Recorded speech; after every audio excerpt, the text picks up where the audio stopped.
We're joined now by Retired General Olusegun Ajana, who is a security consultant. Thank you for coming on this morning. Thank you. Well, that news must be gladdening to you too, having seen that the armed forces giving a good account of themselves now, capturing Goza. Thank you. It has been a source of concern to a lot of Nigerians. What happened to the Nigerian army, they knew in various operations that has happened and in which they have taken part in various parts of the world. Now it came to our situation at home, and things seem to have gone awry. Fortunately, I would say we have had the opportunity to review this situation on one or two occasions in the programs in this television house. The news that is coming in now is really very cheering, and I feel very proud that things are really working out gradually.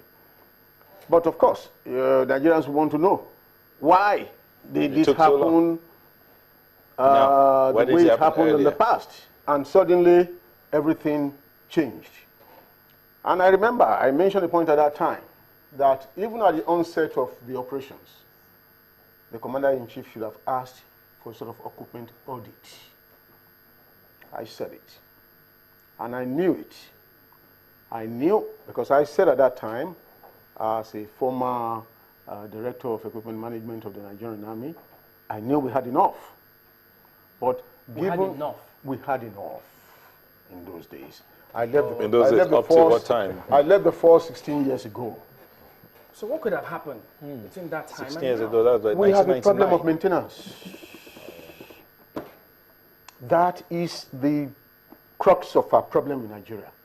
We produce very little in terms of military hardware. We started our DIC about the same time with Brazil. I'm sorry to say, Brazil is in a position to export to us now in terms of military hardware.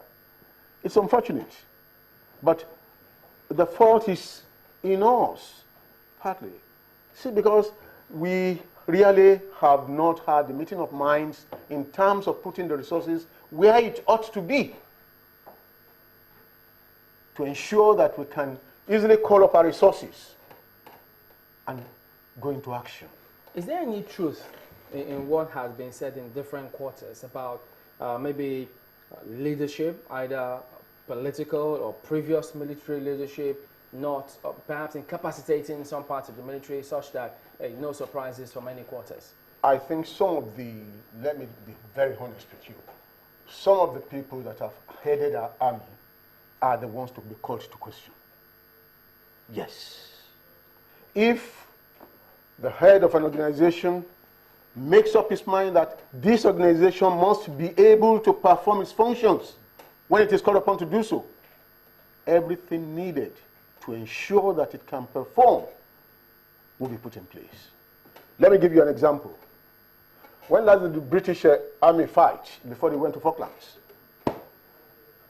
Nearly 40 to 50 years. When the fight in Falklands came, the British Army mobilized and they fought. Shouldn't be different with the Nigerian Army. You merely need to tailor your program according to your resources.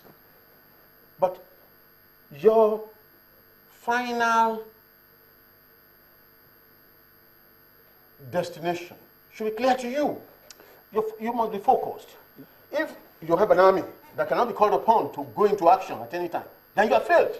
General, then some would ask the question, how is it that they were able to go out? I mean, we had peacekeeping operations. Was it their own equipment they went with, or they went with equipment from the world, from the United Nations, when Nigeria was going out for the peacekeeping operations across the world? The United Nations outfit is a different ballgame. One, United Nations operations is not likely to be the one that may give the correct picture to the nation. One, because when you want to go into your United Nations operations, you say, I need biro, I need pencil, I need eraser, I need set square, I need this, I need that. You give it. The government passes it on. whatever the government has, they take it. What the United Nations will support you with, they add. That's how it is.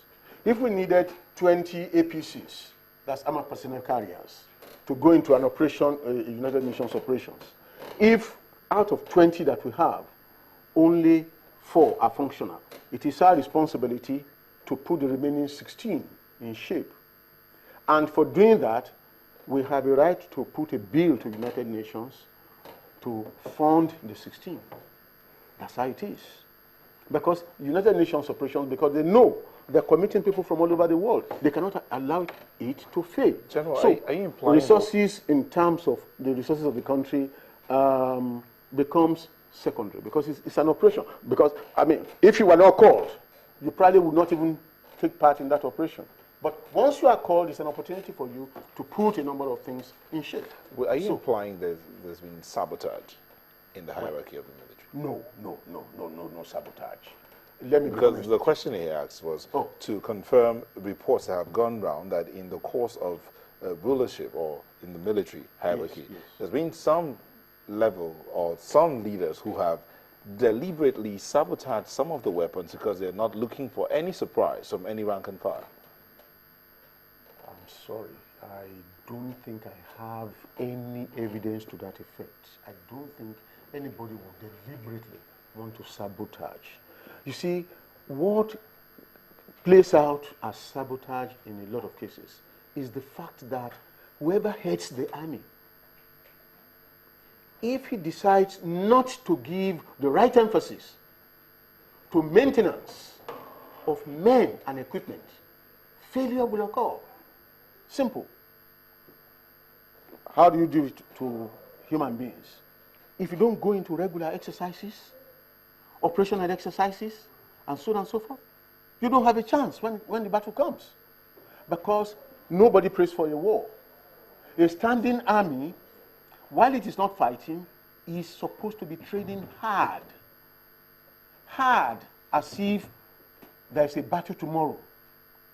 Yes, what we call FTX, I'm sure you might have heard it on a number of occasions when they say a particular division is going on some form of field exercises. We call it field exercises to the public. But actually what happens is operational exercises. You want to simulate a battle situation. If you don't give your soldiers that type of feeling, and in fact, it is another battalion you pick as an enemy battalion, you face that battalion probably with a brigade. And everybody has to be prepared to move and to maneuver as if you are in real battle. That is the idea. And if you don't have your equipment in shape, you certainly cannot do it. It will be a washout exercise. Because at the end of that exercise, the officers are supposed to meet and review and give yourself a good and frank assessment of the operation. If you don't do that, you cannot just wake up suddenly and go into military operation. Does that also speak to the aspect of having enough men for operations? Because some talk about other countries along the same West African coast who can also maybe use the word, for want of words, toe-to-toe in terms of the size of our army. Even though we have done a lot of downsizing over the years, in the sense that immediately after the war, we did a reorganization to ensure that, because a standing army is an expensive outfit. The men have to be kept fit, the equipments have to be kept fit. And the place where Nigeria has had difficulty is in keeping the equipment fit. That is the major problem. And it should be addressed. This is an opportunity for us. It should be addressed. It should be solved. That is something that the commander-in-chief should always, you have a program, Army Day celebration. It is a question he should raise. Navy Day celebration. It's a question he should raise. Air Force Day celebration. It is a question he should raise. If I give the Air Force a task today to move to Ethiopia and deliver so, and ensure that the what do they call those funny rebels in that part of Africa? Shabash or whatever they call it. You know, are brought down. Can the Air Force do it? If the chief of air staff tells you, I'm sorry, sir, we need Alpha Jet, we need a Zigo Jet, we need... Something is wrong. How many years ago did you acquire this?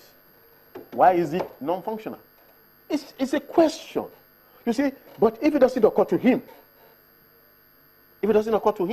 that those questions are necessary, you go there and deliver speeches, television cameras, and everybody will click. And everybody will clap. And that's the end of it. But such occasions are the occasions when the relevant questions ought to be asked. You need to get your fingers on it. That, look, common operation, chief of army staff, are you in a position to mobilize in case we have so from that direction? Are you in a position to do that? And he says, yes, sir, Commander-in-Chief, I believe I should be able to move. All right. But we don't do that.